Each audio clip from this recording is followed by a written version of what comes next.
there, just in urinary, okay. And then this, there's no class here. Okay.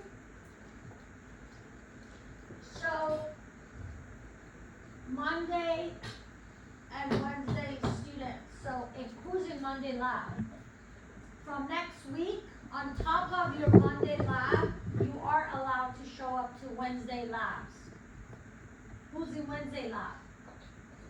From next week, you are allowed to show up to Monday lab as extra. Look at it, hear me out.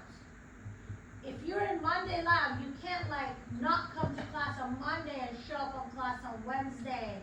Does that make sense? It's not like, hey, freestyle, you can show up to either day. No. If you need extra studying, you can come to the other lab. I won't give you attendance, I won't give you extra credit.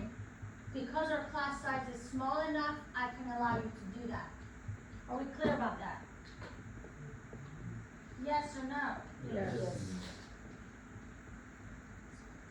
Okay. Next Monday, lecture exam 3. Where's this? Let me start my coffee. I had to go get it. Hopefully, my brain has adjusted. If not, you have to correct me when I say wrong things.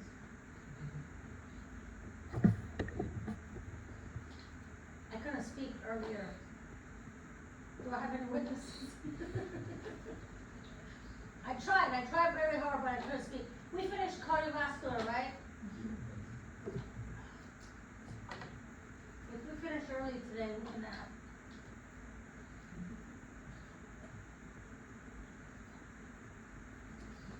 So today we're going to learn endocrine system.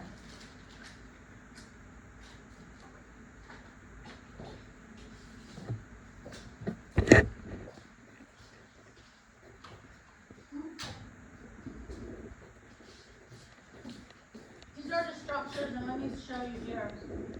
So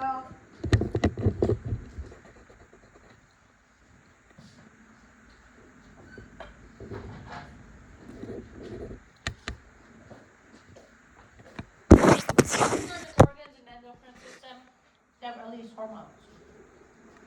Okay? What's the function of endocrine system? Releases hormones. Hormones regulate different parts of the body, organs of the body, and we're going to learn that today. Now we have major endocrine glands. This means these are mainly endocrine glands. That's their main function. And we also have organs that do release hormones, like heart. Heart releases hormones. Does that make sense? So we're going to learn all of this. Now, how is endocrine system different than nervous system?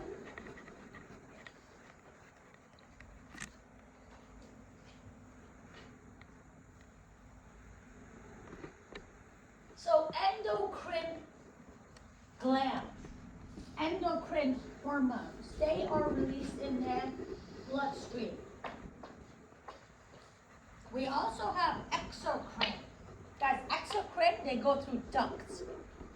Does that make sense? Exo versus endocrine. So exocrine, those are secretions that go through ducts. Endocrine glands release their hormones in the bloodstream. You see that? They have to travel far away.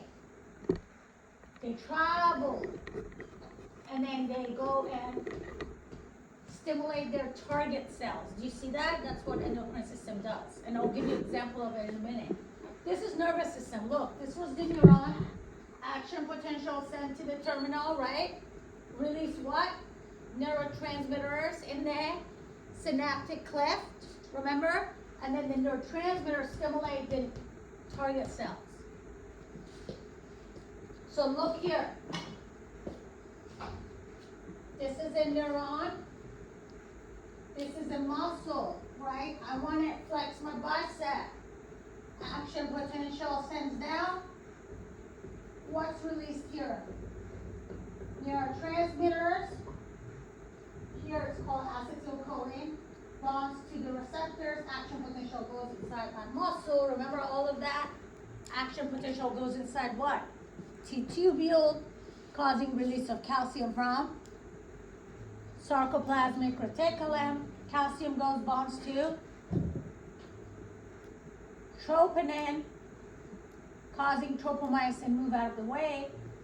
Actin and myosin bind, contraction happens, right?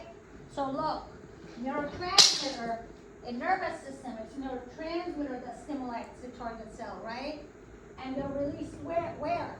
In the synaptic cleft, so they're released very close to the target cell. Endocrine system does the same exact thing. The difference is they're released in the bloodstream, they travel far, and then they stimulate the cell. Does that make sense? Do we blame people for having depression? Yes, we do. Yes. We call them lazy. They can't hold a job. We don't say, oh. We call them lazy for not cleaning, not being clean, not taking care of stuff. Depression, anxiety, mental health, damn it, we'll never understand it. Because we don't see it, we don't understand it. Do we blame people for being diabetic? No, we don't.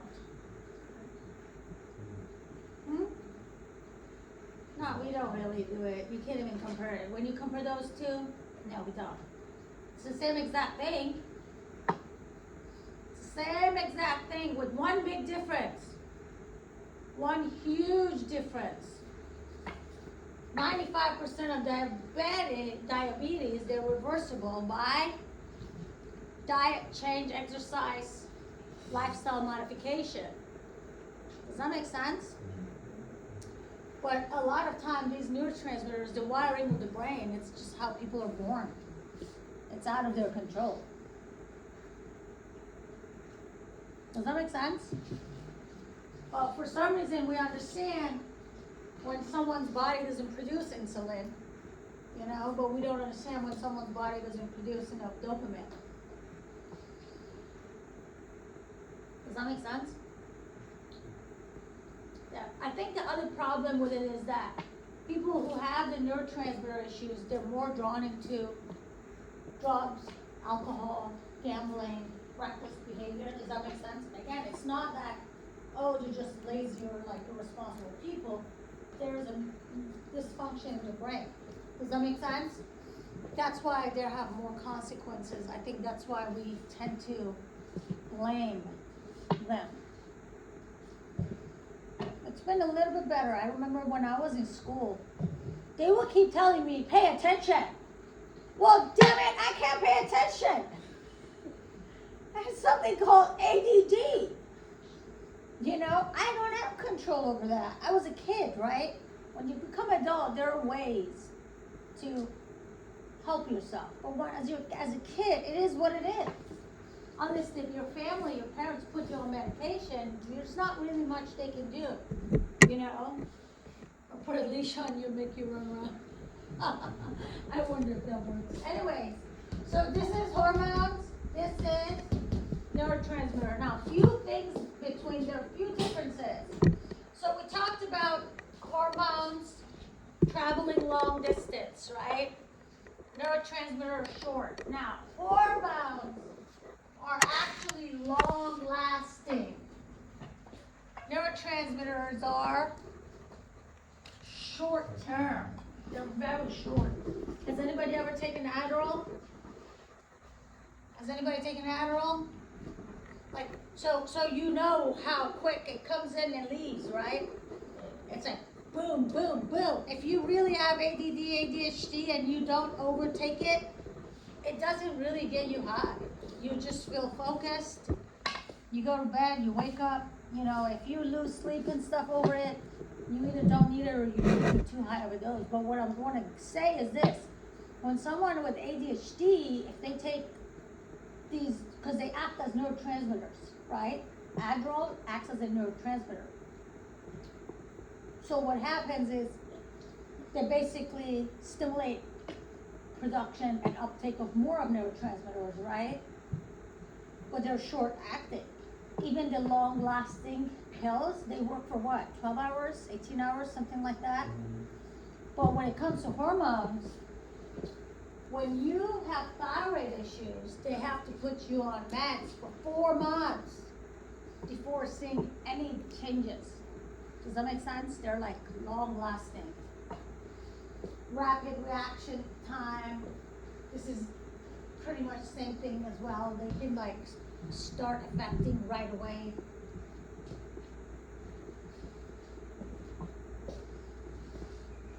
These are the glands and the hormones. I'm going to use a laser here so you can see it better.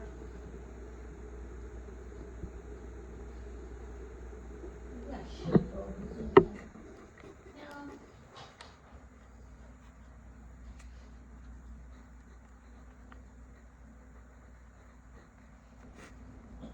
Okay, so look, here we have pituitary gland.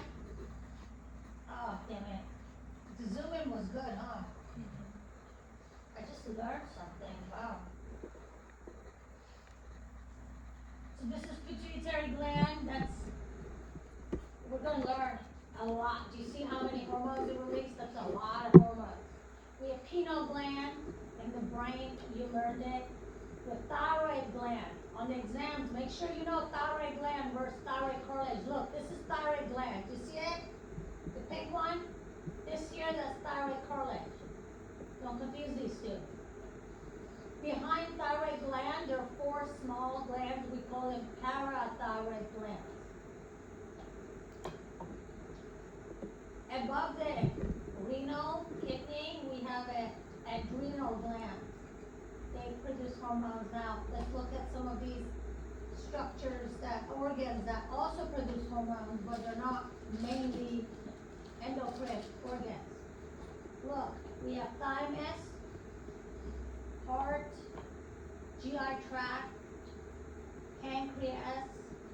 We have all these structures. Now look here, we have testes and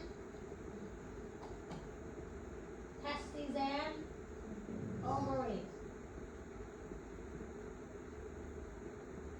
They all produce hormones.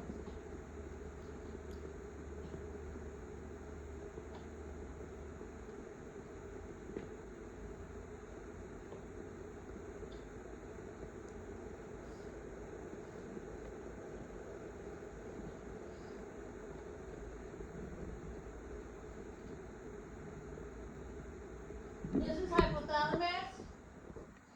This is pituitary gland. Where does pituitary gland sit in?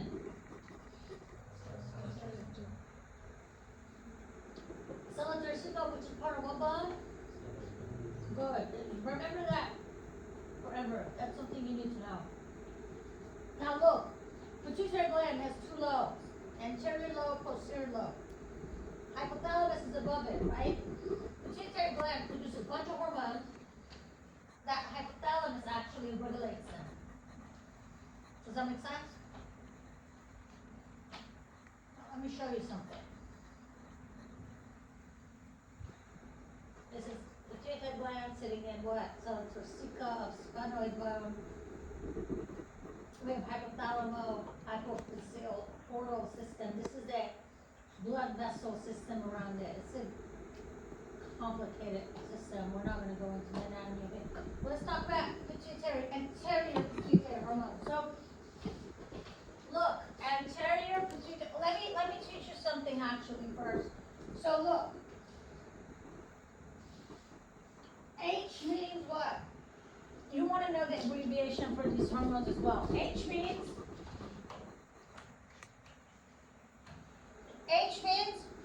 hormones. S means stimulation causes what? Increase in something. I means inhibitory, which means it kind of decreases it. Does that make sense?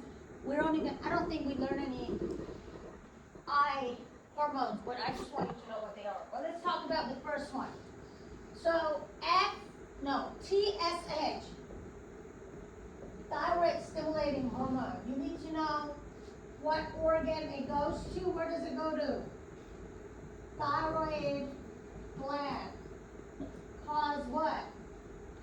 Increased production of thyroid hormones. Or T3, T4. What does T3, T4 do? Increase metabolism. Does that make sense? Next one, we have prolactin. We write it as PRL, prolactin. It goes to breast. It causes production of milk.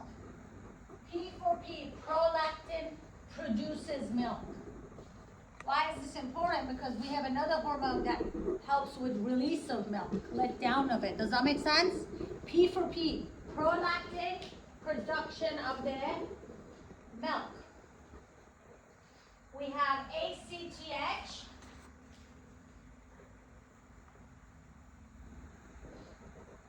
It goes to adrenal gland. When it goes to the outer part of adrenal gland, so it goes to adrenal cortex. Look here. Remember, cortex is outer part. What's called the inner part? Medulla. So ACTH is called adrenocorticotropic hormone. Adrenocorticotropic hormone. Goes to the adrenal cortex. Causes what? Cortisol. Causes release of or production, secretion of cortisol. What's cortisol? Stress hormone. What does cortisol do? Huh? What? It does what? It increases glucose in the blood. Increase sugar. So cortisol do. Next we have growth hormone, GH. Growth hormone goes what? To the bone, muscle, and fat. What does it do? Cause growth. Then I'm going to skip to melanocyte. Melano goes to where? Skin, hair, and iris. What does it do? Produce melanin, which gives what? Pigmentation, color to the skin. Lastly, I'm going to talk about FSH and LH. FSH and LH, this one. Follicle stimulating hormone and luteinizing hormone. Now, in physiology, depending on your professor, you need to learn these in more detail. In this class, you're going to learn what they do together in male and in female. FSH and LH in male, what do they do?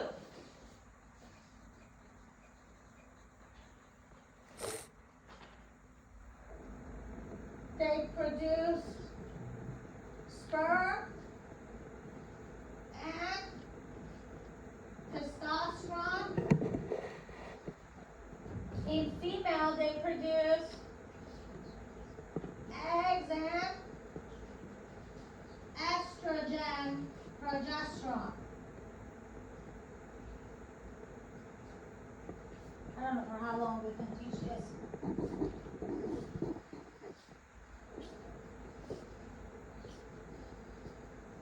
Biological male, female.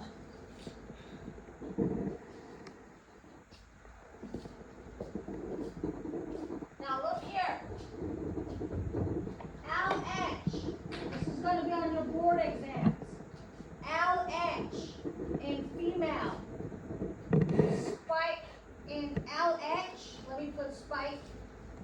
is very important.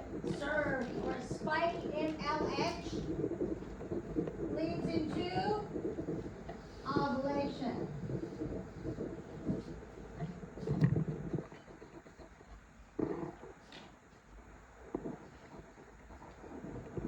So whether people identify as male or female, or they or them, or a tree or alligator, I sometimes identify as an alligator. I really do. I'm serious. Well, no matter what people want to identify as, anatomy doesn't change. Does that make sense? So we can't get rid of the words. We can add biological to it. Does that make sense? Yes or no?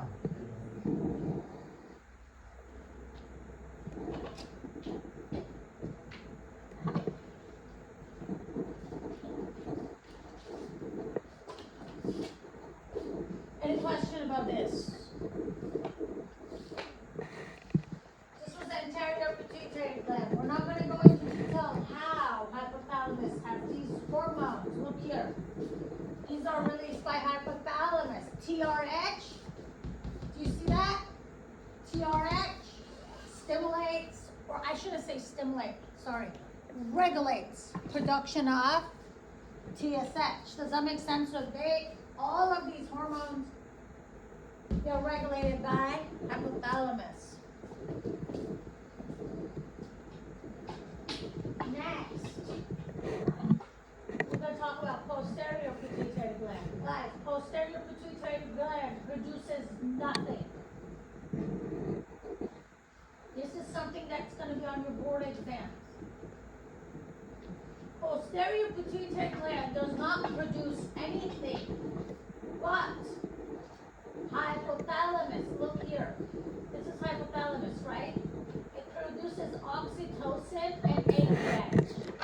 They go and store in posterior pituitary, and they're released by posterior pituitary. Understand the difference between production versus secretion. Does that make sense? Do posterior pituitary produce them? No. They're produced in hypothalamus, stored in posterior pituitary, secreted by posterior pituitary. Does that make sense? Or released by posterior pituitary. Oxytocin is known for, does anybody know what is it called? Huh? I'm not gonna write that. Those ones easy. Oxytocin is the love hormone.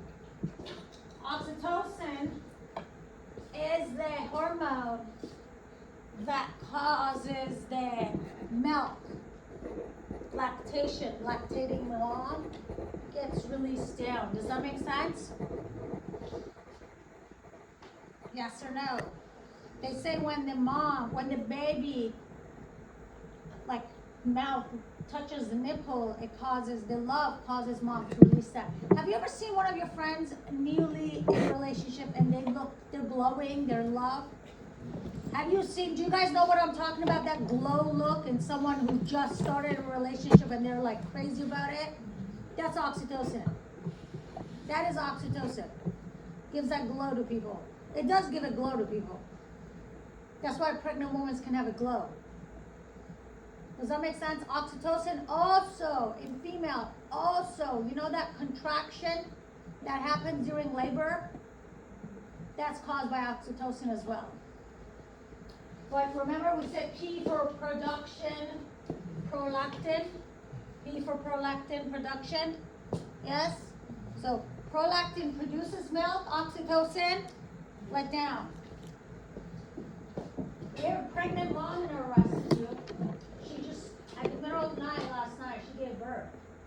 How did I hear it is that my dogs are barking, like at 3 a.m. I'm like, oh my God, why are they barking?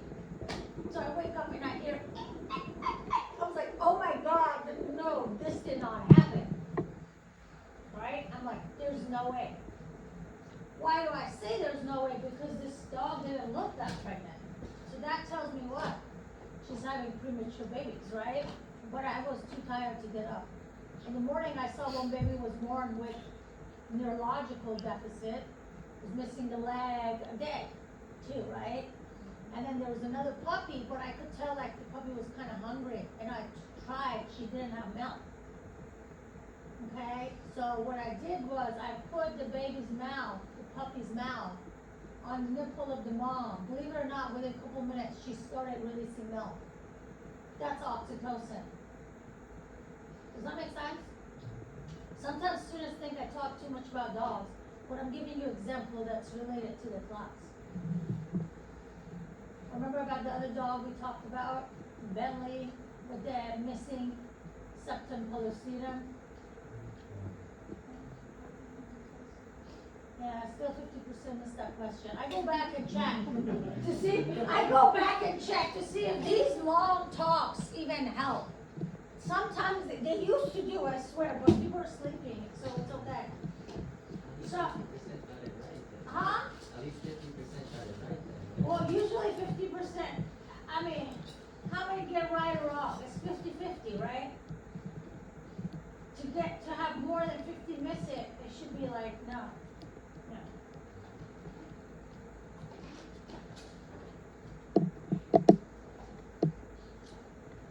ADH. Does anybody know what does it stand for? Antidiuretic hormones. I call it anti-diarrhea hormone. What does diarrhea do? What do you lose when you have diarrhea? Water. What would anti-diarrhea mean?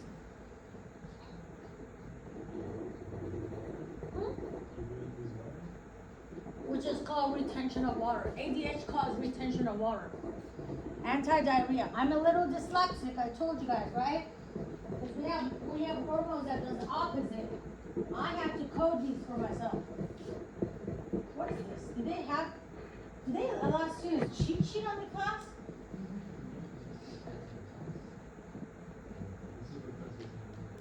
Yeah. What's your name? No, I want to know who's like, in case I want to go back to school. Does anybody in anatomy let you have cheat sheet? I know that that's a physical class. I need a physical. No, I think this, yeah, you do. Allows you to have cheat sheet? Yeah, that's when I said in the wrong class. In lecture or lab? I thought I was in the wrong class. In lecture or lab? And, I think it was lecture, said we can have like a note card. Who said lab? We're all thinking it, she said it. You took the wrong class?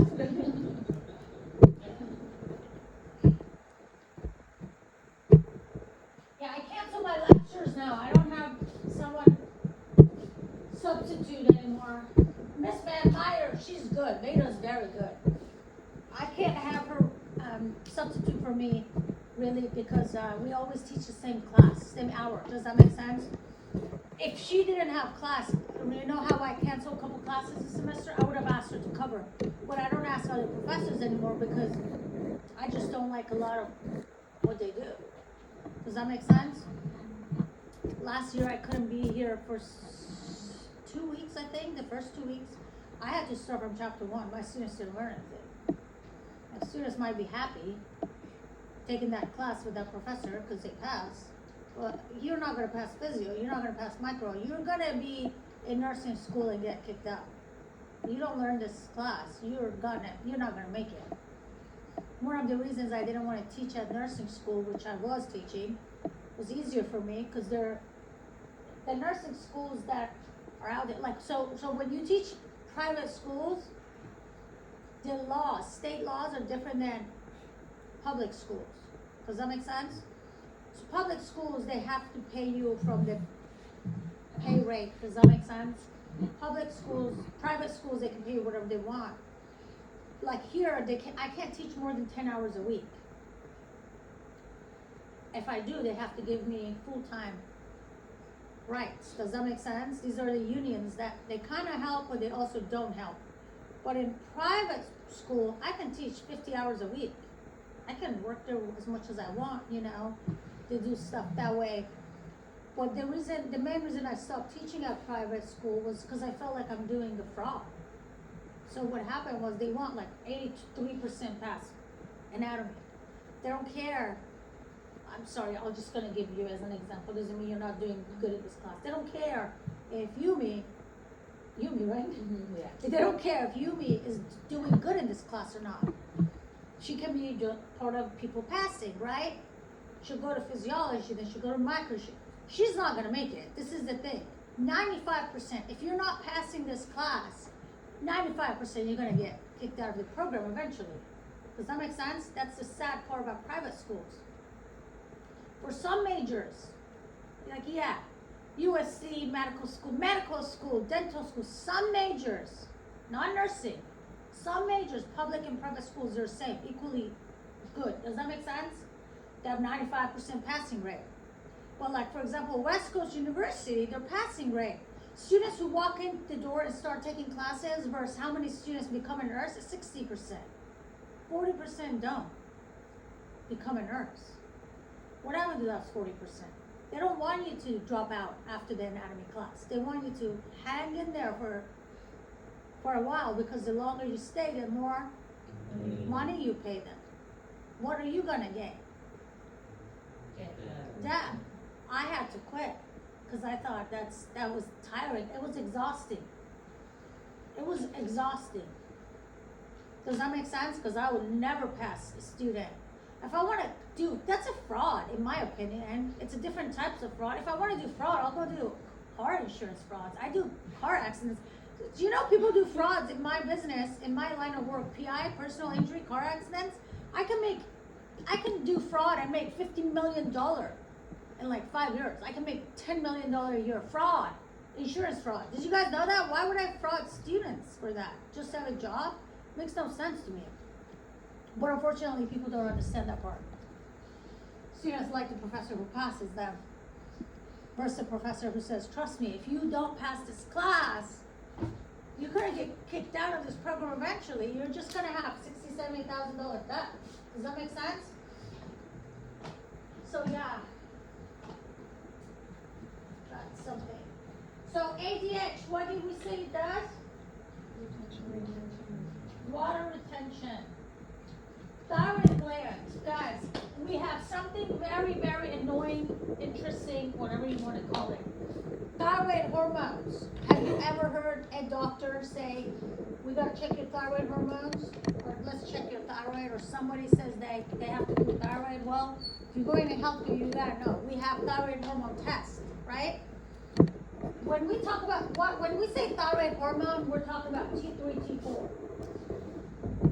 You see that? However, thyroid gland produce one more hormone. Look, we have two types of cells in thyroid gland. We have follicular cells. These follicular cells, they produce thyroid hormone, T3, T4. Well, we also have parafollicular cells. This is very important. I was confused about this for a long time until I learned. Oh. So when we talk about thyroid hormones, we're never talking about the hormone released by parathyroid cells, which is called calcitonin. Oh shoot. I left this open.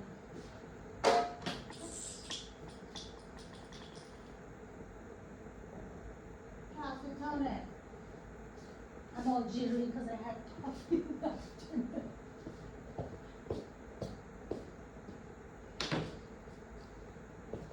So thyroid hormone produces calcitonin. Parathyroid hormone parathyroid gland produces parathyroid hormone. These calcitonin guys decrease calcium in the blood. Parathyroid hormone increases. I want to bring it closer. Increases calcium in blood. These two hormones, they are antagonists. What does that mean? They have the opposite effect. One increases calcium in the blood, one decreases it. When you eat something that has calcium in it, what happens to the calcium concentration in your blood? Does it go up or down? When you eat something that has calcium in it, what happens to the calcium in your blood? Does it go up or down? It goes up, right? Which hormone should be released? Huh? Calcitonin, Jessica, no. Let me show you something. Physiology. Purpose of physiology is maintaining homeostasis. What does that mean? It is you want your body to, everything to be on an average. So when you eat, if I eat a chip right now, the salt in my body goes, concentration of salt in my blood goes up. So something has to be released to bring it down. If you're starving all day since you woke up, your sodium level is low. So your body releases hormones that bring it up. So I'm drinking coffee with whole milk right now. Right? Calcium in my blood is high. Calcitonin is released to decreases it. Give me three, let's talk about a couple ways. How can we increase or decrease calcium in the blood? Where do we store calcium? In the bones? So so calcitonin can send calcium to the bones. What would parathyroid hormone do? Break bones down, right? If I need calcium in my blood, parathyroid hormone will tell my bones to release calcium. Does that make sense? What about the kidney? So if the kidney filters the blood, right? If the calcium level is low in my body, parathyroid hormone will tell the kidney, don't send the calcium to the urine, send it back to the body. Remember I told you we're stupid, our body's smart? Just imagine, our body tells the intestine, don't send the calcium out. We need calcium. We're muscle contracting. Does that make sense? It just takes it all back to the blood. And the opposite. If I'm eating a lot of cheese right now, what happens to the calcium in my blood? Huh? Increases, right? Causing release of what hormone? Calcitonin. Calcitonin sends signals to my bones, so saying uptake the calcium. So calcium goes for storing, sends signal to my intestine saying, get rid of the calcium, we got too much in the body. Send signal to the kidney saying, get rid of it, because it wants to come back to homeostasis. And this is what happens all day long. Isn't that crazy? Huh? Questions? Parathyroid gland. This is what we just talked about, bone, kidney, intestine. So we're going to look at adrenal gland. This is adrenal gland. So we have, this is adrenal gland. So we have adrenal cortex. We're going to talk about it. That's 3 layers you need to know. And then we have adrenal medulla. Adrenal medulla produces epinephrine, norepinephrine, which actually regulates your sympathetic nervous system. But let's look at the cortex. The cortex has 3 layers. The top layer, first of all, the adrenal gland has a capsule on it, and then we have 3 layers. We have zona glomerulosa, zona fasciculata, zona reticularis. Remember we said ACTH goes to adrenal cortex? ACTH stimulates the middle layer, causing release of what? It's on the board. It's on the whiteboard. Huh? Cortisol. Oh, you said right. It's stress hormone or cortisol, both. Right? Now let's look at zona glomerulosa and reticularis. So look. Zona glomerulosa releases aldosterone. Aldosterone regulates sodium pretty much. Look, zona fasciculata releases cortisol, right? And then the zona reticularis produces androgen, this is sex hormones. And then epinephrine, norepinephrine is released by the adrenal medulla. So let's look here. Pancreas. So we have 2 types of cells. Well, we have 4 types of cells, but we're interested in 2 types of it in this class. Alpha cell and beta cell. Yes? Alpha cells secrete glucagon. Beta cells secrete insulin. Now look, alpha cell release what? Glucagon. Beta cell release antagonist again. And what does insulin do? Does it decrease sugar in blood or increase it? Increase. So every time you eat food, your body releases insulin to lower it, to lower the sugar level, right? Glucagon increases it. So I just had a lot of sugar, extra sugar right now, right? I had donuts. What happened to the sugar level in my body? It goes up. So if they do a blood test on me, which hormone is going to be higher in my blood? Huh? Insulin. Has anybody been fasting all day still? No food? Jake. He's been fasting. What's the glucose level in his blood? Low. What hormone is released right now?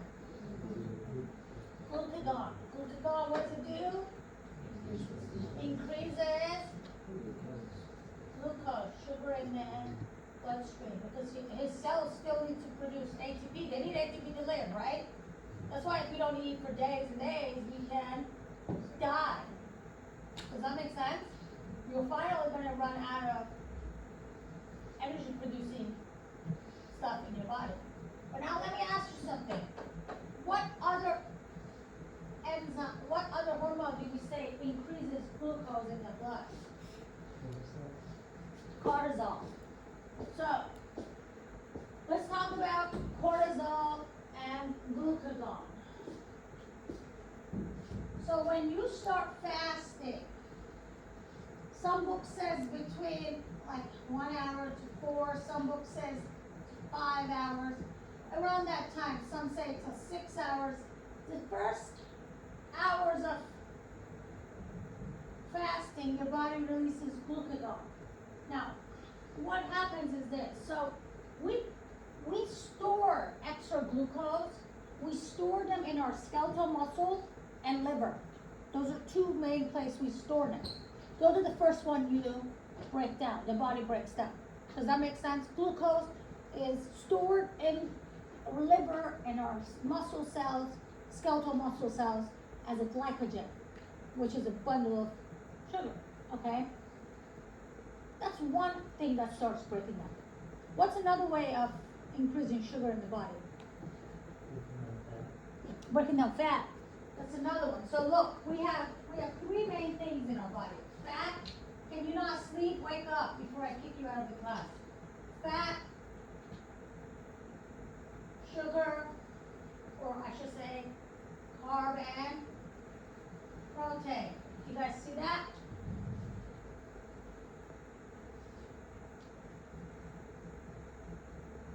If you eat protein can turn into sugar. It can also turn into fat. If you eat too much meat, you can gain weight, right? You see what happened?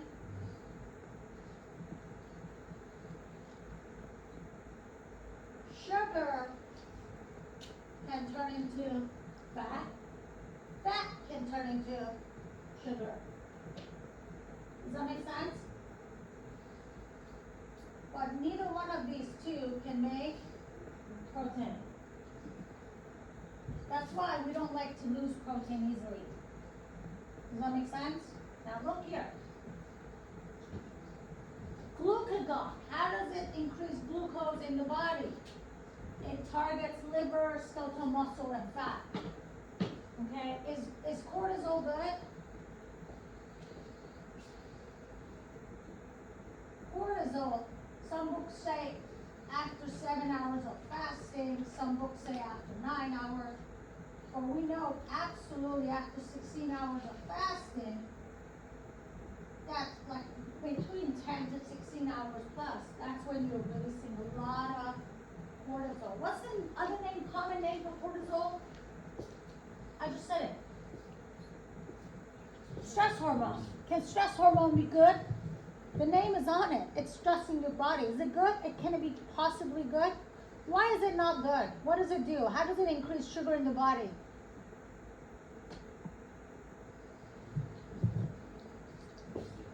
Huh? It does everything that glucagon do. It breaks down fat, it breaks down the glycogen in the liver and the skeletal muscle, but it also breaks down protein. Is that good? Hell no. So what we just talked about sounds like something pretty fashionable lately. One of these new trends. We got a lot of Instagram models. I'm not even on TikTok to know. I'm pretty sure it's on TikTok too. We got these Instagram models, especially this last decade, like it's so famous, popular. You guys don't know about fasting? What? Intermediate fasting. What is intermediate fasting? Minimum 16 hours. What is your body releasing in 16 hours? I'm confused. How is it intermediate fasting good for your body then? Can someone argue with me for once? Huh? We're talking about the fasting. We're not eating anything. But when you're fasting for 16 plus hours, you're releasing a lot of cortisol, meaning you're breaking down what? Protein. Protein in your body. How can intermediate fasting be good for your body then? I don't know if it's true, but when I was like learning about it, it says it creates like cell death and cell generation. That's what they're thinking after so many days of doing it. So it's like resetting your cells first. I don't know. I've heard that too. What else? But you're breaking down protein. Well, it's breaking down protein. Protein doesn't mean skeletal muscle. You're also breaking down your cardiac muscles. Protein. We're not just talking about skeletal muscle. You're losing skeletal muscle mass, you're losing muscle mass. It puts a strain on your heart. And oh boy, intermediate fasting makes you lose weight so fast. So fast. I'm so tempted to get one. I've gained so much weight, but I don't see myself capable of doing that. You lose weight fast. Well, again, this is one of those things I do it myself. That's fine, but I know I'm not doing something good to my body unless we're ready to throw out all these anatomy physiology books. What happened here? I'll tell you right now. There are some evidence. There are some research papers that are saying intermediate fasting is beneficial. But it's not for every single person on the earth. You know, when people have very, very severe uncontrollable diabetes, what are the major bad things that can happen to them? They can have necrosis, causing them to lose their foot or hand. Have you guys heard about that? They can have neuropathy, which is very painful, shooting down to your feet. They can go blind. Did you know diabetes causes people to go blind? So they've done intermediate fasting on those people. They were able to manage their diabetes by a lot. Is it better to not lose your foot or lose some muscle mass? Do you guys see where I'm going? The benefit outweigh the risk. Did you see where I'm going with this? The part I have issue with this is another thing. Okay, it's a good way to lose weight. Don't promote this as a fitness thing. I call them Instagram models. It's the same thing with even Equinox trainers. They're doing the intermediate fasting and they're always complaining they're not gaining the muscle amount they want. Well, you can't intermediate fast and want to gain muscle. It doesn't work that way. It does not work that way. Now, they've done the research on people with very, very high blood pressure. High blood pressure is very dangerous, can cause stroke, it can cause, I had a friend, this is when I was very young, I was a teenager, this is back in Iran. I had a friend, her mom, once we were all sitting around and then her mom got nervous. What happened? What do you think happened? She started having tears coming out of her eyes. The only thing was the tears were blood tears. She started bleeding from her eyes. Her blood pressure was 220 on something. I'll never forget. Intermittent fasting on those people has shown that what? Improvement. Controlling them. In reality, those people, if they would have gone a normal diet, you know what I mean, strict diet, they didn't have to be intermittent fasting. They would have seen that anyways.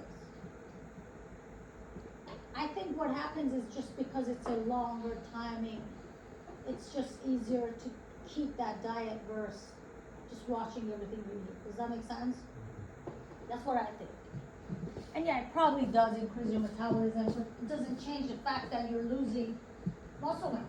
You know, you're losing protein. Putting stress in your body. So we didn't learn nervous system, autonomic nervous system in this class. We skipped that chapter, remember? Autonomic nervous system has two parts. Symptomatic and parasymptomatic. I can't speak. Huh?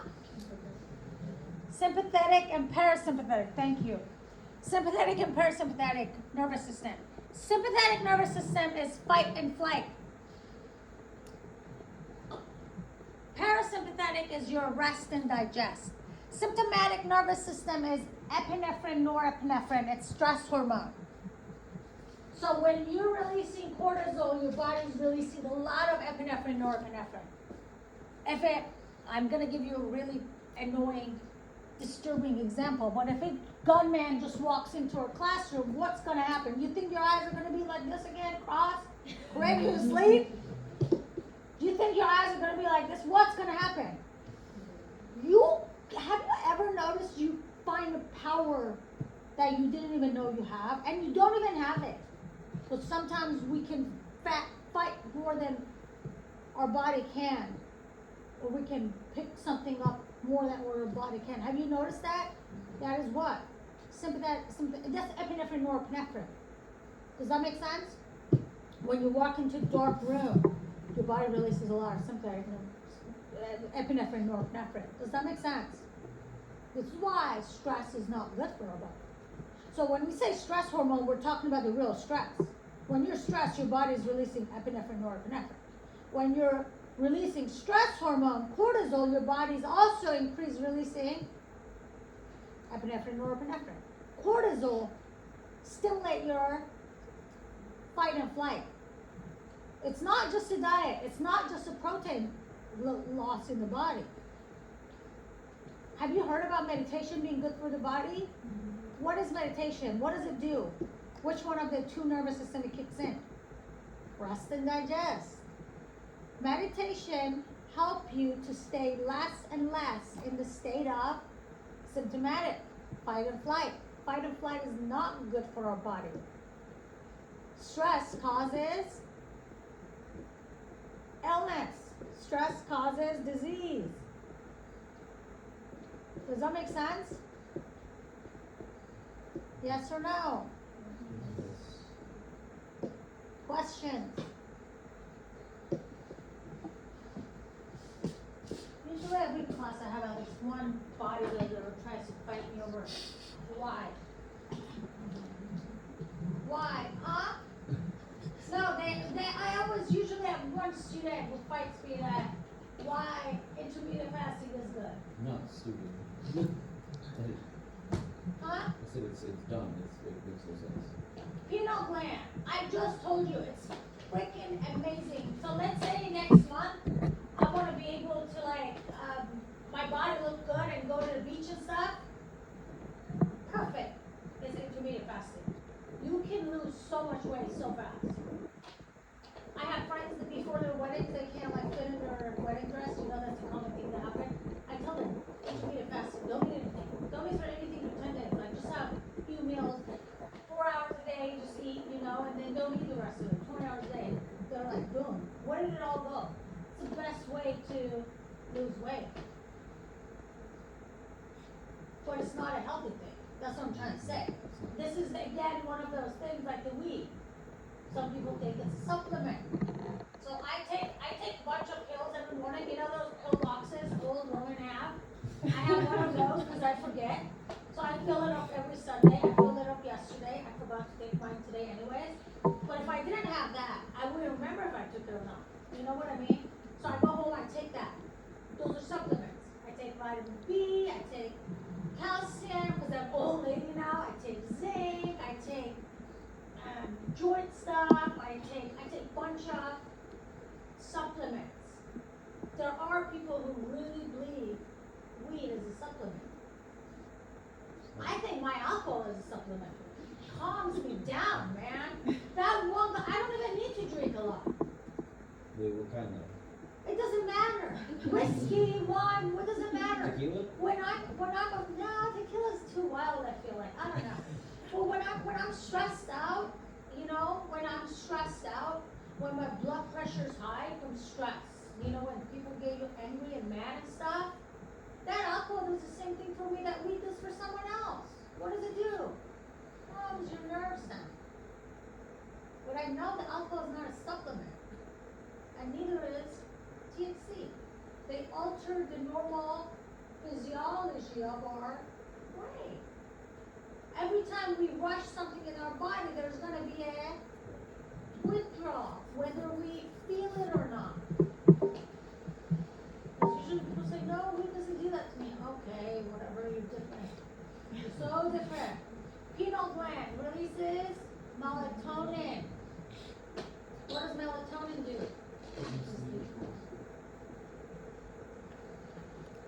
Helps falling asleep. It actually helps with day and night cycle. There's so many things about pineal gland that are so weird. I gave up. Have you guys heard about DMT? It's a drug. Huh? No. So somebody wrote on the evaluation that I talked about crack pipe, right? My crack pipe and being a crackhead. We can now talk about this too. If you want, I'll send you another, I'll open it again, one more round. But DMT, what is DMT? Does anybody know? It causes hallucination, but what is it? Huh? Isn't it break down per cells or? Breaks down what? I don't know. So DMT is a drug. It's a drug. You take it, you go hallucination, like very weird. What other drugs, if you take them, they cause release of natural DMT from your body? LSD. LSD. If you take LSD, your pineal gland releases DMT. Does anybody know what's in old ages, what did they call pineal gland? What is this part in our body they call? So they're not talking about this part here on your skin. If you go back here halfway, that's where pineal gland is. Pineal gland is what they talk about third eye. Scientifically, we don't know what third eye is, right? We'll be like, what? Go away. Right or wrong? That's right? We tell people go away. Now, have you ever heard about meditation retreats and people say they had a spiritual awakening? So I've had a spiritual awakening experience. This is why I gave up. I'm not gonna do it. I tried, I found DMT, but I chickened out. I guess I'm too old for this stuff now. I wanted to try DMT because I've had spiritual awakening experience. Does that make sense? So I wanted to see how is it different? So when they've done a huge research on this. So they got people to, meditation retreats, people have been hooked to these machines. When someone had spiritual awakening experience, they checked and they saw that there's been a lot of DMT released by their pineal gland. So when people have a spiritual awakening, there is a physiology change in the body. And that's the DMT. And when you take LSD, your body releases DMT. How's it even possible? Like, how are these related? I don't know. I'm too much of a scientist, you know, but I just find it a little bit interesting that third eye is related to what? Spirituality, correct? And then when you do that spiritual awakening, you know, it's pineal gland release of the DMT. I just find it a little bit interesting. Maybe one day we'll have more explanation of these, maybe not. When else does the body release DMT? You guys are not good druggies. Sorry, mushrooms. I usually learn more about my students than, Some mushrooms and weed. mushrooms? Yeah. There is DMT? No, I'm saying like you said, you usually do a lot of druggies sometimes. And that's why I said I've only done a couple of things. It's like, No, but usually I have students have more experience. I learned from students a couple of years ago, a few years ago, maybe 2019 or 18, I learned from my students that, oh, there's DMT. I'm like, what? DMT, straight DMT? They're like, yeah. I was like, oh my God, I have to try that. And then I looked for it for a few years, and then I found it, but I was like, no, I'm scared. I can't do this. That's why I'm like, I chickened out. I was gonna donate my body to science, so I can teach my students how was it different, that DMT from spiritual awakening. What else? Questions?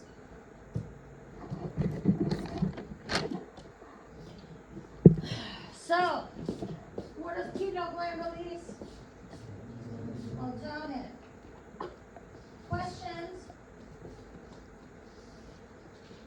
No questions?